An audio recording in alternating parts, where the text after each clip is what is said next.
Mission, if you're a note taker, write down, it answers the question, what are we doing? That's the mission. What are we doing? What are we building? What are we doing? While vision answers the question, where are we going? So mission is the what, and vision is the where. Vision is looking through the windshield and figuring out, where exactly am I going?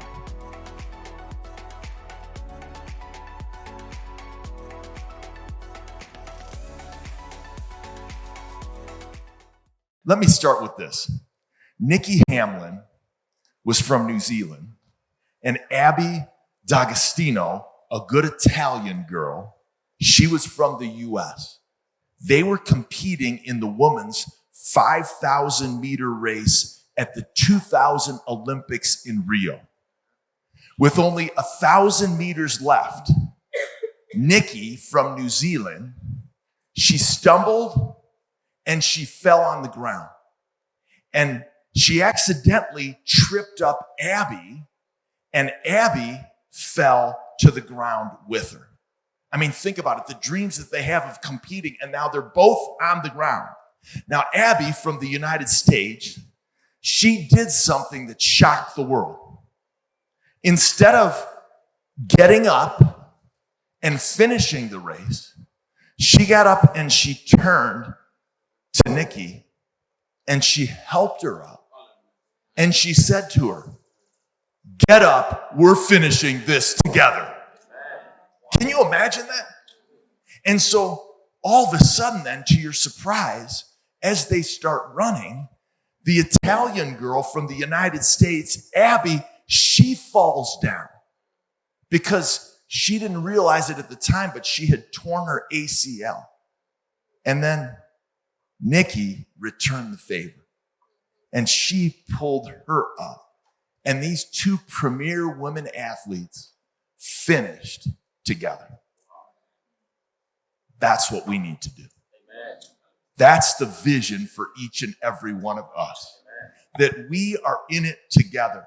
And no matter if you're a pastor, a ministry leader, an elder, we've got representation from all over, a worship leader, whatever role you have in ministry, we got to lift each other up. And when one stumbles, one falls, we got to lift them up. We got to stop. Too many of us are running ahead on our own objectives and what we want and what we think, and we're not looking behind. And so I hope this session is going to be one where we can lift each other up. It's entitled Leading Kingdom Movements. And I want to share with you from my heart. I'm going to open up my journal, my prayer journal. And I'm going to share with you the things that I've learned over the past 30 years. And I'm titling this 6 lessons that I wish I would have learned sooner. So I wish I would have known this sooner. I wish somebody would have downloaded this to me sooner. And again, maybe this is going to be a help to you as you get started in ministry. Maybe there's some of us have been doing ministry for a long time, like Pastor Albert, and you've been doing it, and this is going to encourage you to encourage someone else. But we can all learn together. So this is we call it in the United States, we pay a lot of tax in the United States. I don't know if you do that in Kenya here, but we pay a lot of tax. And so I call this my stupid tax. This is the stuff I had to pay tax and learn, and I don't want you to pay any stupid tax. So you can learn from my mistakes. Are you hearing me? So we all make them. So the first thing is this. I'll go through them, and I'll share with you. There's going to be 6 of them. I hope I can get to all of them. The difference between mission and vision. There's a difference between mission and vision. And the difference between mission and vision can be the difference between success and failure in the business world and fruitfulness or unfruitfulness in ministry. So what's the difference? I'm a simple guy. I like to make things that are complicated really simple. My best compliment I ever get as a preacher is he puts the cookies on the bottom shelf. Do you know that phrase in the United States? So we take something complicated and I spend the time to try to make it accessible. to everyone, to the common person. And so let's make it really simple. What is mission and what is vision? Mission, if you're a note taker, write down, it answers the question, what are we doing? That's the mission. What are we doing? What are we building? What are we doing? While vision answers the question, where are we going? So mission is the what, and vision is the where. Vision is looking through the windshield and figuring out, where exactly am I going? Let me use an illustration that it may not be as familiar to you here in Kenya, but it is to us in the United States. There was a man named Henry Ford, and he started the Ford Motor Company. And so he was responsible for the Model T Ford. He understood the difference between mission and vision. And we can learn a lot from the business people. Back in 1905, he made what was called the Model T. Ford's mission was this, to build the Model T. That was it. He was going to build this car, and it was going to be the most affordable automobile of its time. So the mission is to build the Model T, and he had factories in Dearborn, Michigan, and that's what he did. Listen to his vision. It's inspiring for the leaders in the room, which is all of us. It's inspiring. So he said the mission is to build the Model T, but the vision is that I want to see a Model T in every driveway in the United States. That gives me a chill. He's like, hey, I want to see it. That's vision. I want to see a Model T, my car, our cars, in every driveway in the US of A. And guess what? He achieved it. He did. He sold over 15 million of them. I mean, that's vision and that's mission. And so what's the vision and the mission in the church? And no matter what church you're from, our mission is the same. Our vision may vary, but our mission is the same. It's found in Matthew chapter 28. This is review. You know this. Matthew 28 is the Great Commission. And so Jesus tells us to make disciples. That's what you can boil it down to. That is what all of us are doing. We're making disciples. A disciple is simply a learner, a follower of Jesus Christ. Have never arrived, but I'm following after him and I'm learning and growing. A disciple is a person who's applying the truths of Jesus Christ to their life in such a way that it changes who they are.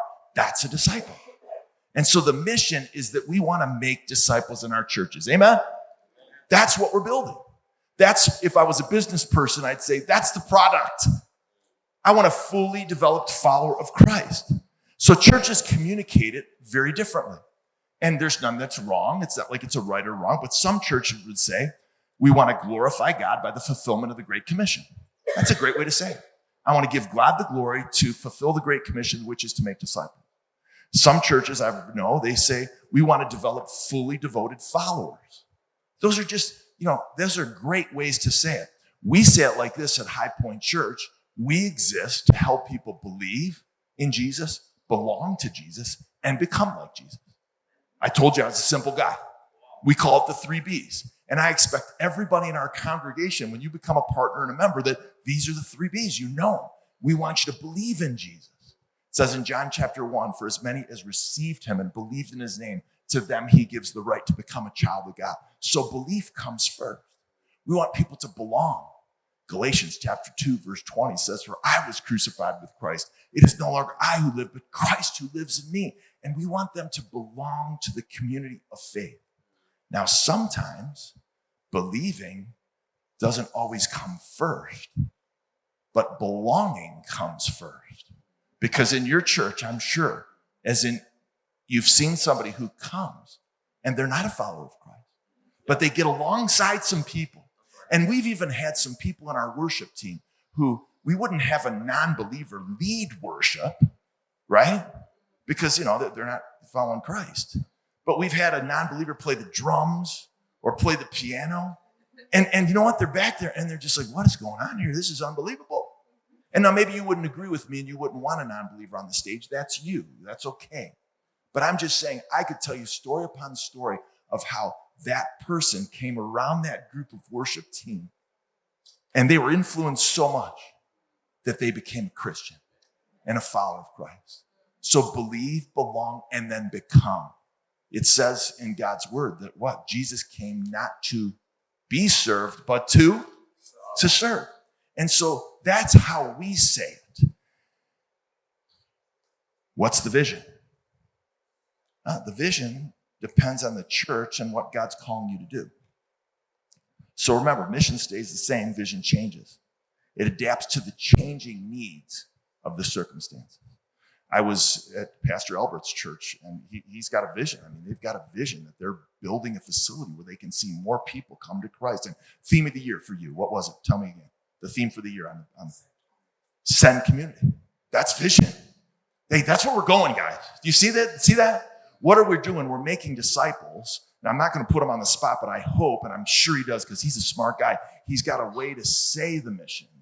Do you have a way to say the mission to where it's compelling and memorable in your church? If you don't, you need to have that because you want your people to understand it. But the vision, we're going to missional communities. That's what we're going for. It's not about building a building. It's about building up individual lives. That's inspiring. So does that help? Does that make sense, the difference between mission and vision? It's very simple, but it's not. So this August, last August, we gather with 300 of our leaders in our church. And there's 350 of the key leadership team. And I speak to them each year in August, and we call it our summit. And so we gather leaders from all of our locations, and then we remind them the mission, but then we give them the vision for the year. And sometimes you're in a season where you're setting the vision. Other times you're in a season where you're doing what? You're executing. Do you see the difference? So sometimes you set it. So 2 years ago, we set a vision to raise a certain amount of money so that we could do a couple of different things.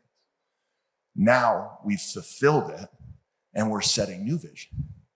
And so we talked about the fact that we don't want to have more breadth, we want more depth. We talked about the fact that we don't want complication, we want simplification. We talked about the fact that we don't want independence as members of our team and as a congregation. We want dependence on each other and on the Lord. So I was painting vision. So you could say it like this: we're looking for a quality of disciples, not just a quantity. Now I want to see a quantity of disciples, but I want the quality. I want people to believe, belong, and become like him. And so that's the vision that we set. And, people count. We just don't want to have communities where people are just having their own little holy huddles. Do you know what I mean by that? And they're their own little holy huddles, and they're not reaching out to their neighborhoods and not reaching out to people. It's really important. So that's mission and vision. So said all that to say, what's your mission?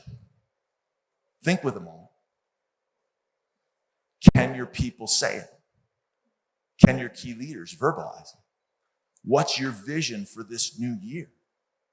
And if you don't have it yet, that's okay. But how do you communicate it, and when do you communicate it? For the leaders in the room, for specifically the senior pastors or the head chief shepherds, that we go away with the Lord, and the Lord gives us a vision, and it's confirmed by our leadership teams, and we move forward. I've heard it said, vision is a picture of the future that ignites passion. Vision is a picture of the future that ignites passion. I've heard it said, vision is the art of seeing what is invisible to others. So a true leader can see what is invisible to others. They can see something when there's nothing there. I like what Steve Jobs said. And Steve Jobs, he's the one that's responsible for all of our iPhones. And he said it like this: if you're working on something exciting that you really care about, you don't have to be pushed. The vision will pull you. Isn't that true? It'll just pull the people. So second lesson, I wish I would have known and learned sooner than later. The difference between mission, vision, and strategy. I'm adding a third one now. And so strategy, if mission answers the what and vision answers the where, what do you think strategy answers? It's the how. It's how are we going to get to that place? How are we going to accomplish the dream? And so what's your strategy for getting there? We had a great lunch yesterday. Pastor Anthony gathered some great leaders, and we had some good Italian food at maybe the only Italian restaurant in Kenya. I don't know. I don't think so, but it was really good. And we talked about strategy, how to accomplish making disciples. And so this is a really important thing. I would just ask you, what's your strategy to fulfill your mission? Do other people know it? Do you have a vehicle for your leaders to grab hold of it? Leaders are learners, and we learn and we compellingly state the vision of where we're going, and we have to come up and get the strategy. Now, a lot of times, some leaders are more visionary. They can tell you where they're going, but they don't know how to get there. It's like, we're going to go take that mountain. I don't have any idea how we're doing it, but darn it, we're going for it. And that's a good thing. But we need other people who are strategists to come alongside and help. I've been given the gift and the curse of being a visionary and a strategist. And my team hates it. Because not only say that's what we're going, I'm saying we're going there like this, so you better do it. But I got to back off. And I got to make sure that we got to get because there's other perspectives and other points of how to get from A to B. And I want to empower those leaders. We have what we call, if you could imagine for a moment, imagine a funnel. You know what a funnel is, right? So a funnel, just, you have a funnel. If you're going to put some oil in your car, you're going to put the windshield wiper fluid in your car. And so at the top of the funnel, we call it like this, the top third of the funnel, that's our worship gathering. That's what we do on a Sunday morning.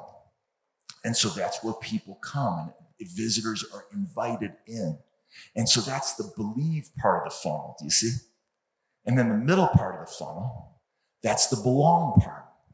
And that's where we have groups, small groups, growth groups, groups for young adults, groups for young marrieds, groups for singles, groups for every kind of life stage. And so that's the middle part of the funnel that we're trying to get people in the door and into the lobby of the church, right? And in, but then it's not that we just want them here on the seats on Sunday. Our vision is that we say it like this. We say on Sunday, man, was it awesome, the worship experience? And people, yeah.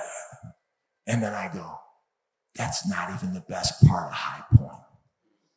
The best part of Highpoint is getting out of a row and into a circle. And people are like, what? And I say, you got to get out of the row and you got to get into a circle. And you got into a circle of people. And I've gone so far as I put a circle of chairs on the stage.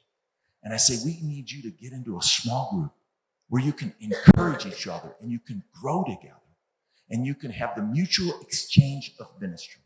And so we want people to be meeting in their homes or at the church on a different day of the week that they can grow and disciple each other. That requires leaders, that requires apprentice leaders, that requires coach. I wish I could say we got it all together and it's perfect. It ain't. But we know what we're doing. We know how we're going to do it. And we know why we want to do it. And so the funnel, every one of our leaders knows what the funnel is. And I'm giving you a very simplified version. I wish I would have brought it. I didn't bring it's a little more complicated. I'm just kind of simplifying it. But at the top is believe. That's our worship gathering. In the middle is belong. And that's what? That's the growth groups. We want to get everybody in a growth group. But we realize not everybody's going to, but that's our attempt, our goal. And then at the bottom of the funnel, that's the what? That's the become. And so we want everybody to be on a serve team. And so we want people to serve, whether they're a team leader or a team member. And so whether it's an usher or a greeter or a worship team member, that they would use their gifts for the glory of God. And so if you think about that funnel, we just want you to pass through the funnel. And it's a great visual for our team. We have a funnel on the wall so that people can see, oh, that's what we're trying to do. Why are we trying to do it? Colossians chapter 1, verses 28 and 29. Because we want to present everyone complete in Christ. That's why we're doing it. We want everybody to be complete. And then the Apostle Paul goes on to say, it's not my strength that does it. I labor with the Spirit that is within me. that I want to present everyone complete in Christ. But I can't do it by myself. I got to do that with the Spirit of God that's within me. So that's the strategy at Highpoint Church. You say, that's really simple. I didn't really need to come hear that. Is yours that simple? Do your people know it? My point is, I'm trying to make it simple. I don't want to make it complicated, because I want the guy who is the lawyer or the doctor to understand it. And then I want the guy who's the mechanic and the girl who's the beautician. I want everybody to understand it, because they all play a role. And then we have this little arrow that says, once you get through the funnel, then you got to take somebody else through it. And so that's the assimilation process. And so that's the strategy. So to simply review, it's like, what are we doing? We're making disciples. Do you have a compelling way to say that? Where are we going? That's the vision. Do you have a vision for this year? How are we going to do it? Do you have a simple way to put it in a picture so people can understand? I remember when we started the church and we started this illustration, we gave everybody a funnel, all the leaders. We're like, who are you going to put through it? And we want people to do what? We want people to go through it themselves. So we want the leaders to preach it, and we want the leaders to practice it. So those are the first two, what I'm calling just things that I wish I would have learned sooner. And I wish I would have been more clarified that with leaders so that they understand. Now, part of our strategy is we've thought through what a disciple looks like. So think about your church. What does a disciple look like? And put some words around it. What are you going for? And again, I'm just going to share what we have come up with. It isn't the be-all, end-all, but maybe it's to help you to think, what would I say? And so we have 5 values. If you walk into our church, they're right on the wall. And every one of our campuses, we have 5 campuses, and they're all right on the wall. We plaster them on people's foreheads. That's what we want to do. And so these are the 5 values. That was a joke. You can laugh. I don't really do that. But there's 5 values. And so the first value is we've been one to worship. And one, W-O-N, that one to worship, that we want to worship Jesus. And so that value comes from where? It comes from Romans chapter 12, where it says, I appeal to you, therefore, brothers, by the mercy of God, to present your bodies as a living sacrifice, holy and acceptable to God, which is your spiritual form of worship. So one to worship. We ask people the question, are you attending worship services? Are you feeding yourself from God's word by practicing the discipline? Are you worshiping God on Sunday? Are you feeding yourself during the week? That's a value that we want to see. Second value that we have is we say, we've been matured to multiply. And so 2 Timothy 2:2 talks about what? Well, the Apostle Paul, he makes it really clear, and he says, what you've heard from me in the presence of many witnesses, entrust to faithful men and women who will do what? Who will be able to teach others also.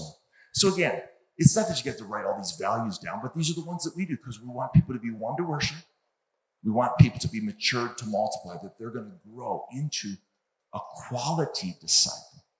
And then the third value we have is we say it like this, that we want you to be saved to serve. And so you've been saved so that you can serve.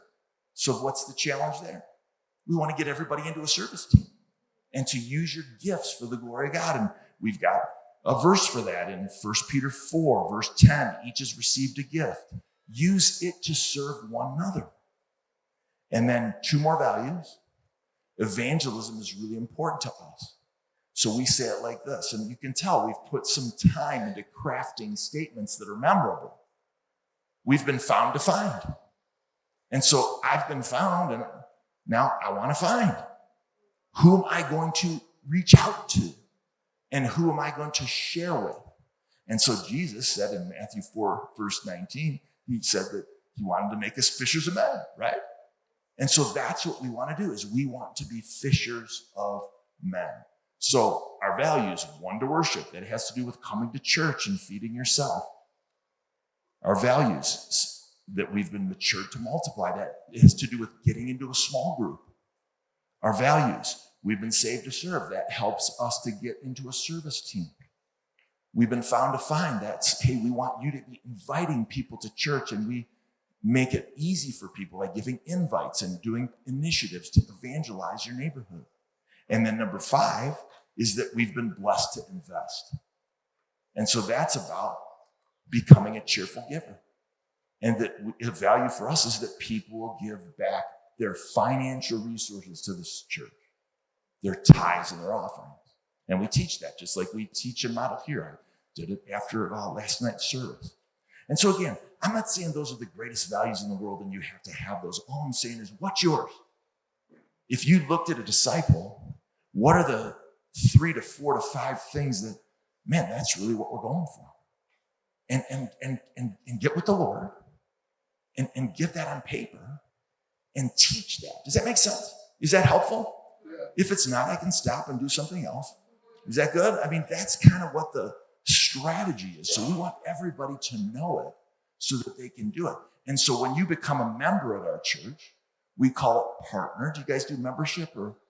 Yeah, membership. So we say partnership. And again, we just have a little bit of a different twist on it. So in the States, membership has kind of lost its edge. Like to be a member is like to be a member at Costco or a health club where they serve you. And so we say, no, you're a partner. You got to serve others. And so we're partnering in the mutual exchange of ministry. That it's just not a member where you come and I serve you. Oh, you have so many needs that I'm the pastor going to serve you. No, go do some stuff yourself and serve some other people. But that's what we want to do. We want to equip people to serve. So those 5 values are what people commit to when they become a member. And so we ask them regularly, are you doing those things? And this is what we've learned. We've learned that a person coming to our church over a period of a year or 2, if they only do 1 or 2 of those things, they leave the church. If they do 3 or 4, they stay. Because, they're not connected. They're not contributing. So we, in the States, it's a little bit more consumer mentality. And so if, it's just like they come and, worship center's full and, who are these people? I don't even know. If they don't do 3 to 4 of those things, and we tell people that. I'm from Chicago. We're straight. I mean, we tell straight. It's like right when the membership class, like, hey, if you don't do 4 of those things, then you're gone. That's what's going to happen to you. Do you want to be gone and be looking for another church and doing this? That's what's going to happen. I'm just prophesying over you. If you won't do it, then, and it's true. So those are hopefully helpful things to help with mission, vision, and strategy. Let me give you the next lesson I wish I would have learned sooner. And this has to do with my primary giftedness. I have the gift of leadership. I'm an apostolic leader where I can see things and get people motivated to move forward. We have an apostolic leader right here, an apostolic leader right here. I mean, we can see some things and push some things forward, but my love is preaching. That's my heart. And so I asked Pastor if I could preach some more, and he said, no, I'm just kidding. I'm going to preach here on Sunday, so I'm inviting you all to bring a friend to see the white American. What's that called again, the white American? Say it. You guys tell me what I am. Is that a negative term? It feels like it is. No, but I'm serious. I love preaching. And so let me give you some thoughts about preaching. And so this is the third thing, that lesson I wish I would have learned. The best way to sharpen my communication gifts. So this is the best way to sharpen my communication gifts. And so think of a cup of coffee. I like coffee, and I'm starting to love this country because you got good coffee. And now think about it for a moment. Coffee, it takes time to brew. You can't rush it. That's preaching. It takes time to percolate. You just can't rush it. And so the best ways to sharpen my communication gifts, you can't rush it. For all the preachers in the room, write down Numbers chapter 10 and just read it sometime. Because what it says is, it's a funny analogy that you guys can use. Take it and use it on someone else. If you've been a preacher, I look at Numbers 10, and you got Moses. And the Lord tells Moses, go pound out a horn. Go make a horn. You got to go make a couple horns. And he says to call the congregation, to get the congregation's attention, to pull them together. And I often thought to myself, what the heck? There wasn't any horns laying around. Couldn't he just grab one? We had two over here last night, sitting over here, two plastic ones. Couldn't he just grab a horn from somewhere? No, he wanted him to make his own. Think deeply with me for a moment. He wanted him to find his own voice and have his own horn. And you have a horn, you have a voice, a style. I have a voice, I have a style. How many preachers in the room? Come on, how many preachers in the room? You each have a voice and a style. And so it takes time to pound out your own horn. And so you don't want to impersonate Albert and be like, well, I'm going to dress like him, I'm going to talk like him. I wish I looked as young as him. I'm not going to impersonate him, okay? But I'm going to learn from him and I'm going to emulate. I'm going to emulate some things. I want to learn some things. So it's really important to pound out your own horn, pound out your own voice. So let me give you a couple thoughts under this practice. I would just say to the preachers in the room, please write this down. Listen to yourself regularly. No matter how long you've been going, listen to yourself. Let me say it like this. Force yourself to listen to yourself because you don't want to do it. I love the fact that I preach 4, sometimes 5 times every weekend. And you know why? Because I got 4 chances to get it right. By the last one, I got it. That's the one I listen to. But seriously, listen to yourself regularly. And if you have the benefit, like here, we've got, the screens, watch yourself. That's important. How much do you smile? Some guys, they just, you're a funny person. You have to overemphasize smiling. I have to force myself to, I'm just saying, watch yourself and listen to yourself. And so some questions to ask yourself are, things that I say, did I connect with the audience? And some people, I'll just be honest, man, this greatest sin in the world is to bore people with the Bible. And some people, just be honest with yourself. If you can't read the room, you can read the room. If you can't read the room, you need help. And you need to get away from your notes and you need to be looking a little bit. We got to learn to read the room. And so, did I connect with the audience? My biggest thing is, was I faithful to the text? Did I proclaim the main points of the text last night? How many people were here last night? Were you here last night? Hopefully some of you were. I can see some of you were here last night. And I talked about Peter stepping on the boat from Matthew 14. And I talked about how to step out of the boat. And I defined the boat as a place of stability and security. And the water that Peter walked on was a place of instability and risk. And you know what? Like I felt like I was faithful to what God promised. And what's the one message? What's the big idea? And I told last night, I just said, how do you step out of the boat? How can we take a risk? So I want to take what was written 2,000 years ago and understand what it meant to them before I apply it to us. And so we got to put our sandals on to do that and do some research. And so we have to get the main point of the text. Another question I ask myself a lot is, did I use an economy of words? You know what I mean by that? Did I think about this and say it in a short amount of time so people could grab a hold of it? It's just like the values. There wasn't a lot of words. There's an economy of words that, it's like we've been one to worship. We've been matured to multiply. We've been saved to serve. We've been blessed to advance. We've been found to find. Like it's an account. More words aren't better. So many of us preachers, we could cut a quarter of what you have. You think you need all that? You don't. And why do I say that? Well, I think what happens is, think of it this way. The more you say, the less people hear.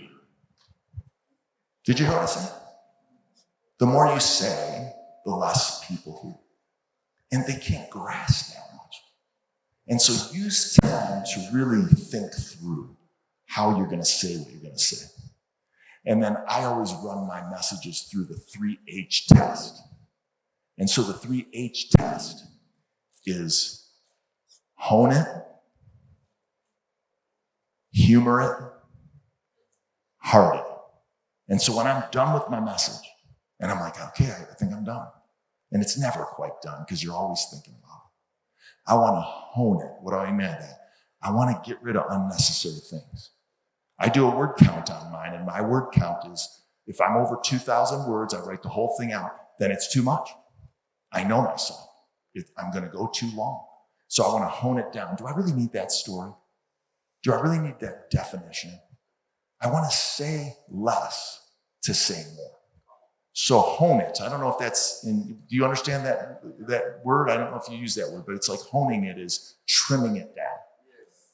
And so you're trimming it. And to humor it is, my biggest problem, I talk to a lot of preachers. I teach on preaching all the time. I'd love to do a special thing on preaching for you. And the biggest thing about preaching is defined. I didn't come up with this. A great man of the Bible did.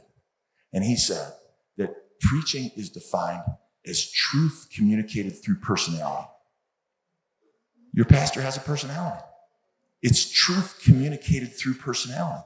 And one of the biggest things when I review a guy that I'm training up, and they're funny when we go out and we have fun and we're all fun, and like we got the funniest sense of humor in the world. And then they get in the pulpit and it's, God said this, and I never laugh.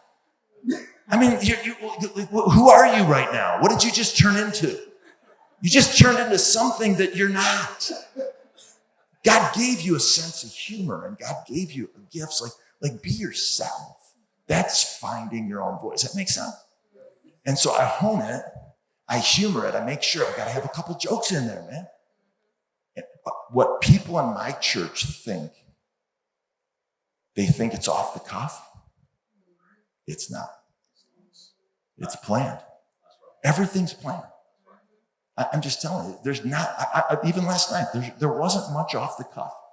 I was walking around here and talking to some people. That was, just playing with the audience a bit. But you got to hone it, you got to humor it, and then you got to heart it. And so what I do on my manuscript is that I put a little heart. And I'm like, this is where I got to share my heart for the people. And if I don't have two hearts in that message, where it's going to tear up, then it isn't percolated. Because it's got to hit me or it's not going to hit you. Makes sense? So those are some things, hopefully, that will be a help to you as far as a preacher, that you want to do this. You want to listen to yourself regularly. You want to listen to others who are different than you. That's another thing for the preacher. I listen to a lot of preaching, and it always doesn't align with what I believe theologically, but they're really good communicators.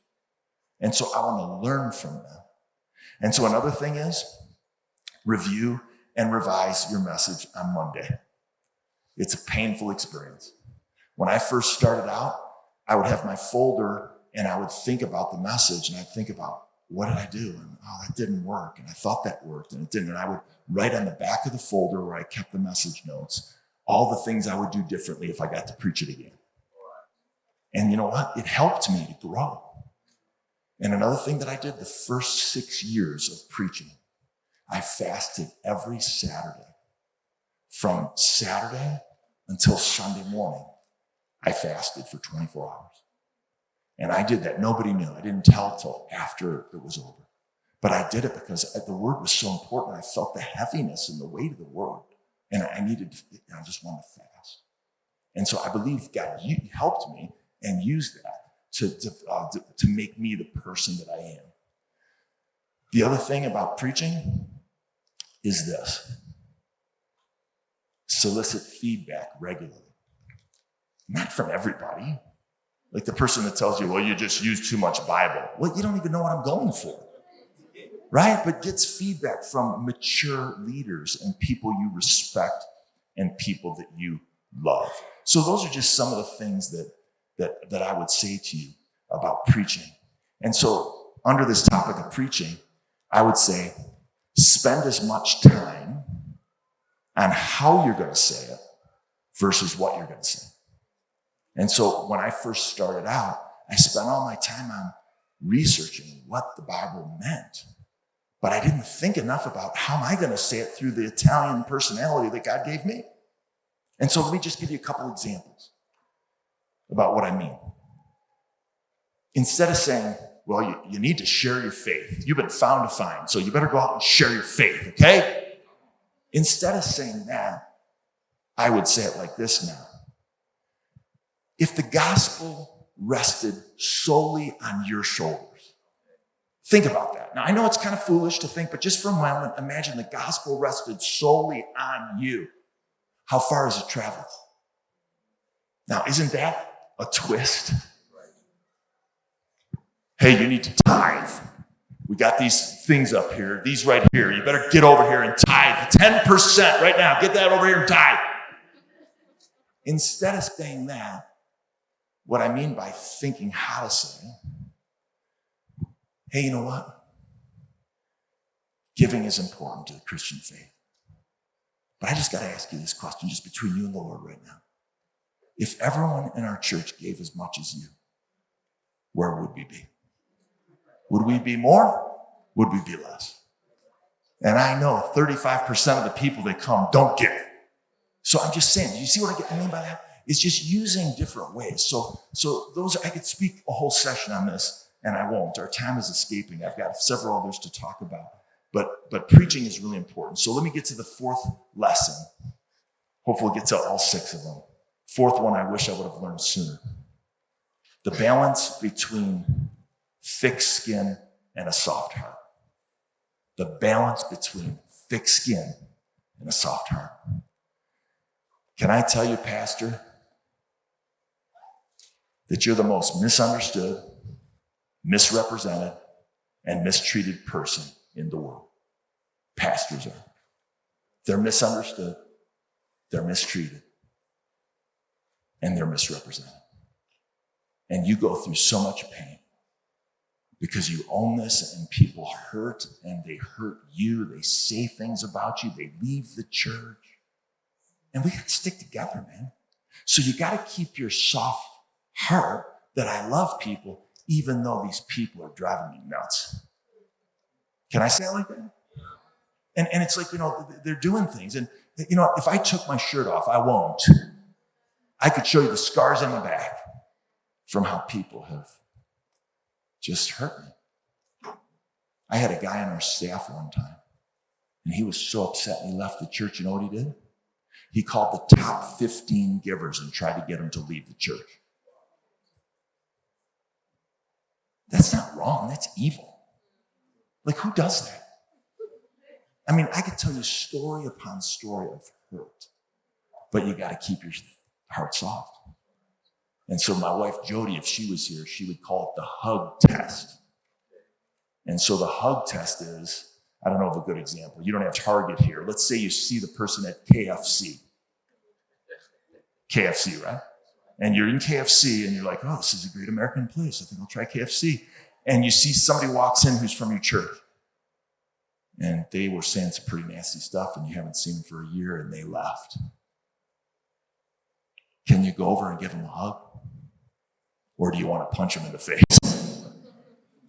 And it's not that I'm going to go hug them, but is my heart in a spot where hey man, it's good seeing you. And I hope you've plugged in somewhere. I know it didn't work out at our church, but I'm so thankful for the opportunity that I had to minister to you and your family in that season.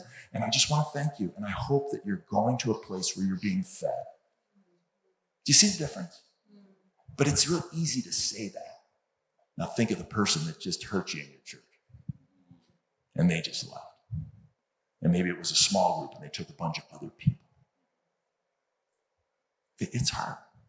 So you got to keep thick skin and a soft heart. I'm from Chicago, so I love what D.L. Moody. Have you heard of D.L. Moody? He's the great evangelist that was in Chicago in the late 1800s. And he got a note from a critic. And the critic gave it to him. And it just had one word on it. He opened it up. And it said, idiot. That's what he was telling D.L. Moody. You're an idiot.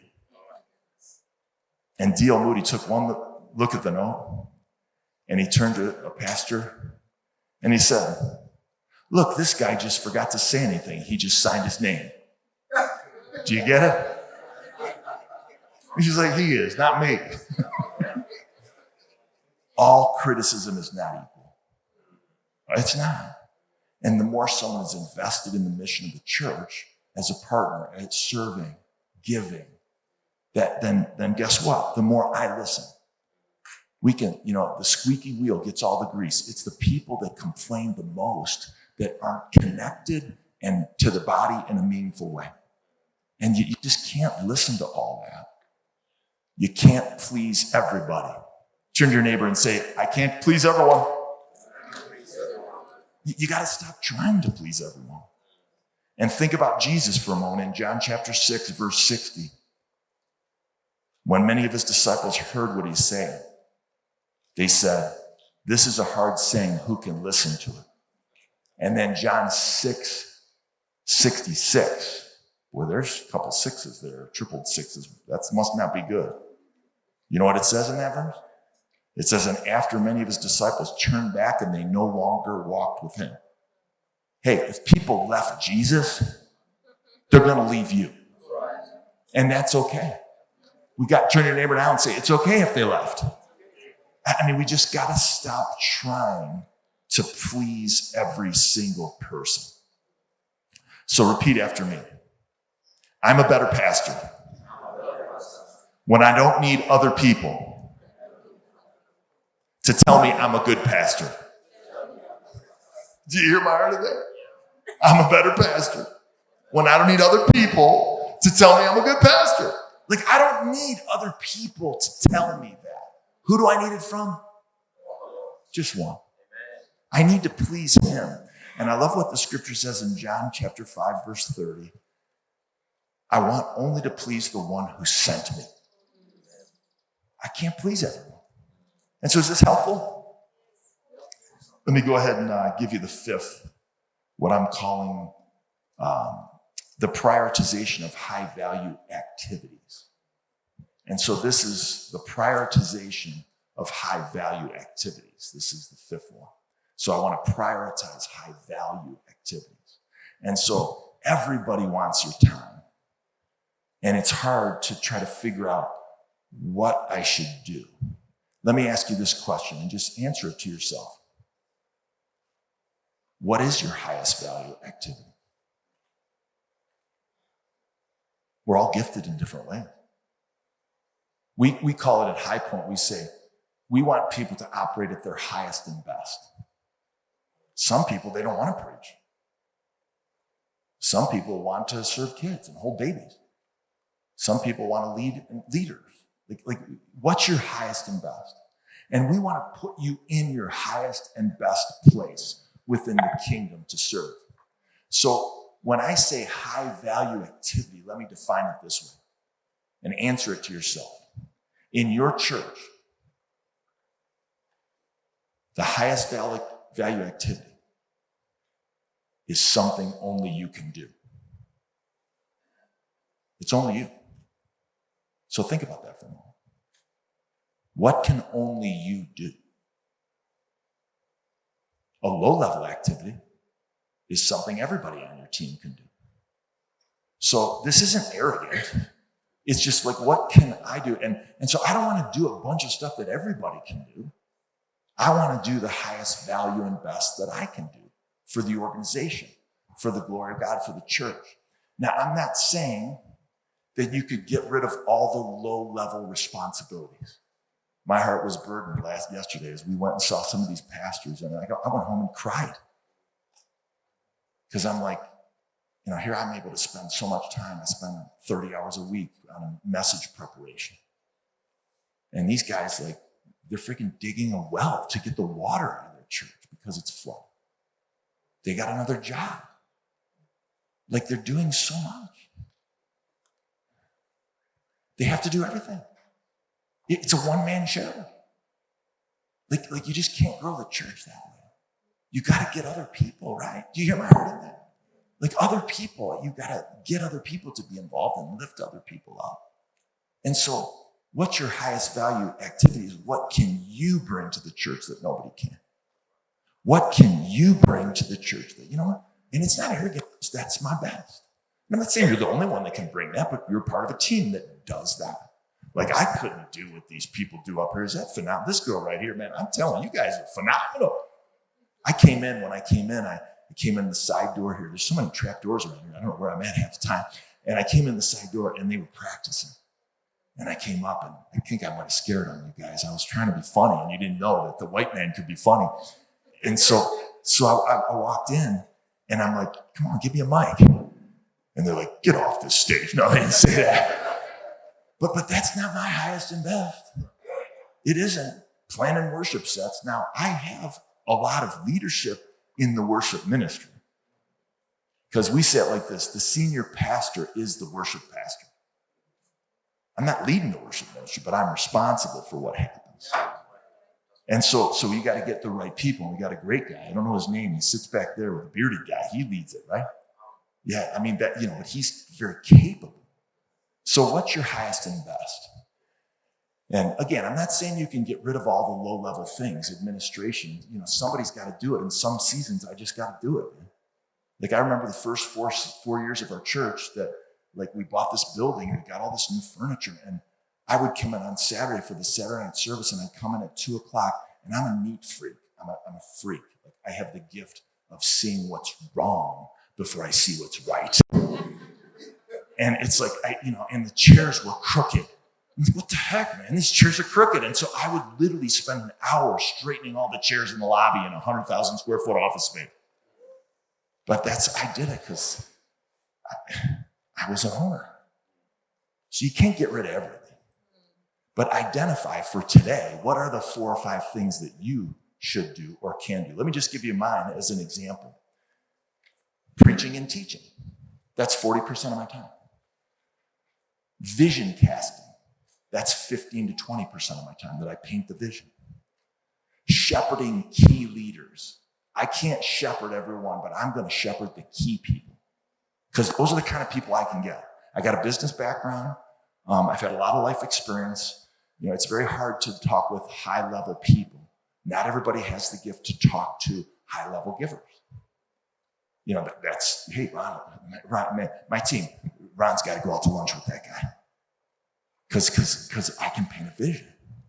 So leadership is an important thing. So for me, it's vision casting, it's writing, resources, and speaking. Why can I come here for the week and speak? Because I have 10% of my time devoted to that. And writing and those kinds of things. And then lastly, it's developing high-value relationships. So these are partnerships. This is how Anthony and I are friends. And, you know, I have a relationship with him because he's influential, man. This guy, like, I wouldn't have known Evie and her husband without you. And so I want to develop key relationships that are strategic for the church. And that's important. So we do it like this, and maybe think of it in terms of a 1-sentence job description. I challenge you, Albert, to do it for yourself. Yours is probably similar to mine. This is my 1-sentence job description. Cast vision, create catalytic content, invest in ministry leaders, and develop strategic relationships inside and outside the church. Those are the 4 things that I do. That's my highest and best. Cast vision, create catalytic content. I write a lot of sermons that are preached in our church. Invest in ministry leaders and develop strategic relationships inside and outside the church. Now, I just gave you mine. Everyone on our team has a 1-sentence job description. And we've challenged each person. These are the 4 areas. And then what happened is they wrote down their 4 areas, and then we would have to sit down with them and say, that ain't your highest. And we had to have talk and communication because there wasn't unity on what they were doing. And it helped refine us and get us all going in the same direction. And so it's really important. I would just really promote one sentence job descriptions. Helpful? Is that helpful? I'm having trouble reading the room. We're getting a little hungry. One last one. Ready for the last one? Yes. I got 3 minutes and 38 seconds. You ready? This is probably the most important. Identify the voices that are most helpful and listen to them. Identify the voices that are most helpful to you and listen. And so this is probably the best thing that I'm going to give you today. And I saved it for last. Identify the voices that are most helpful to you. And I would suggest to you that each of us need these 5 voices. And they're going to start with 5 T words. Why? Not because I like to alliterate everything. It's because I want it to be memorable. And I use an economy of words. And if I get it to an economy of words, I can remember it without looking at the notes, right? So the first thing is a truth teller. You need a Nathan. You need a Nathan to tell you the truth when you're going off.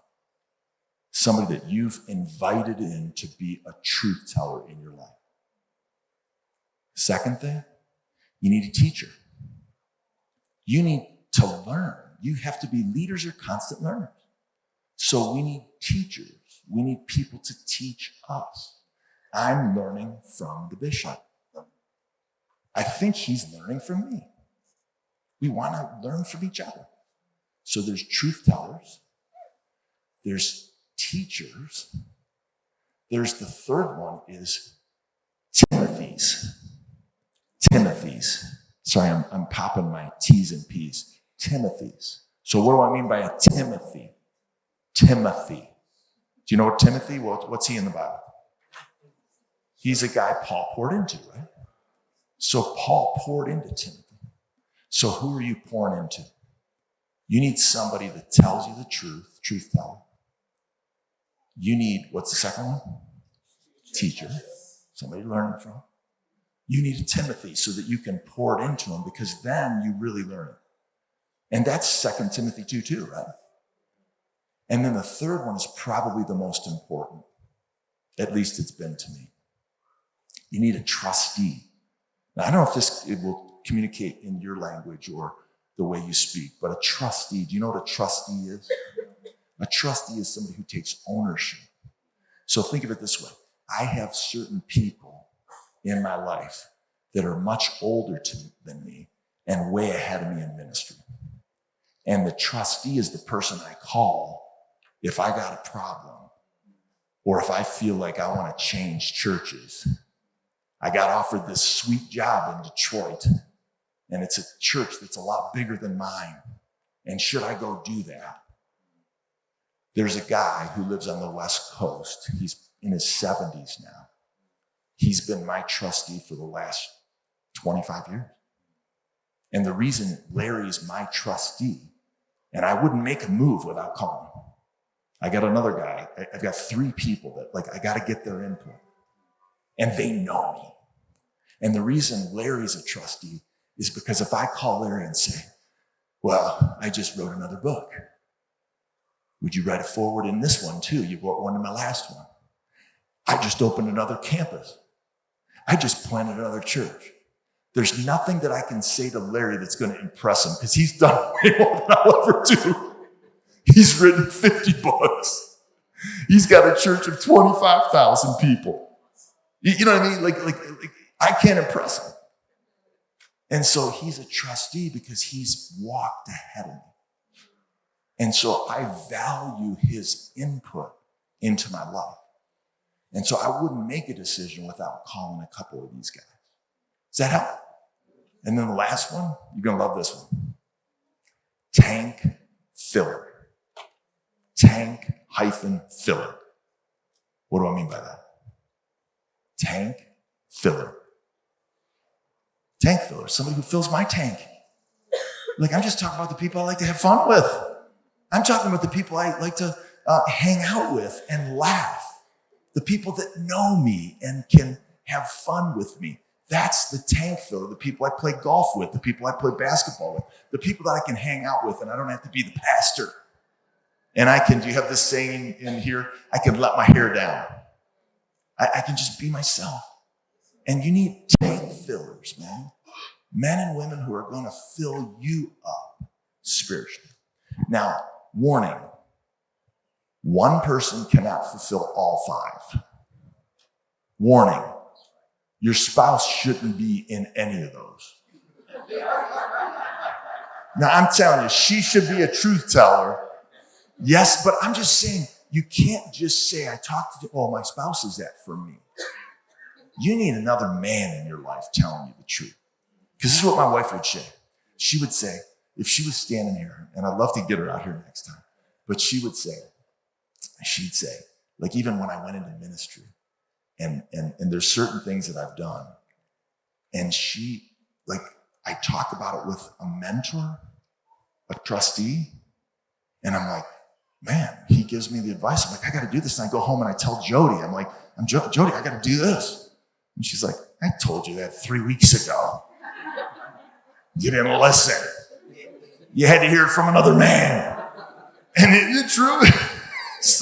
So listen, your spouse should play a significant part in filling your tank and doing those things. I'm just saying you got to have some outside help. And so those are the 6 lessons that I hope that things that I've learned that I wish I would have learned sooner. And so I hope that's a blessing to you. So I would just ask you this, as I'm 2:46 over right now. I would ask you this. What's the one that is the most challenging for you? And just identify that. Just take a moment right now. What's the one that's the most challenging, The one that is challenging you that you need to learn. What's the one that you need to pass on to somebody else? You know what I mean? And what's the one where God's speaking to you, man? That was the one I needed to hear today. And if you walk away with that, then it's been productive. Make sense? Yeah. All right, I'm going to turn it over to our bishop.